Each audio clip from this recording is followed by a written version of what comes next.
नमस्कार। अहिले चाहिँ हामी नगरकोटको यो भ्यू टावरमा छौँ र यहाँ बच्चाहरू चढिरहनु भएको छ।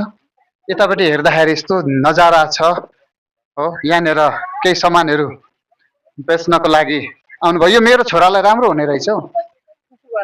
फुफू गर्नको लागि मेरो छोरालाई राम्रो हुन्छ, तर अब छोरो धेरै टाढा छ। यहाँ नरिवलको व्यवस्था रहेछ, यहाँनिर पाइनएप्पल रहेछ।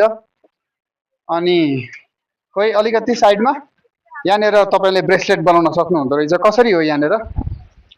150 150। र अब हामी भ्यू टावरमा चढ्न गइरहेको छौँ है त। Let's go. म चढ्न सक्छु होला? सक्छु। Okay, thank you. Let's go. र यो चढ्दै गर्दाखेरि कस्तो हुन्छ भन्ने एउटा अनुभव, एक्सपिरियन्स यो नगरकोटको यो भ्यू टावरमा निशुल्क तपाईँहरू जहिले पनि आउन सक्नुहुन्छ र आफूलाई अलिकति माथि भएको महसुस गर्न सक्नुहुन्छ। यसबाट हात फुच्क्यो भने चाहिँ अलिकति तल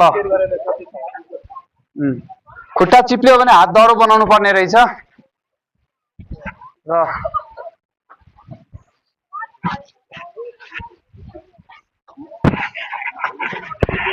र फाइनली हामी यहाँनिर हामी आइसकेको छौँ।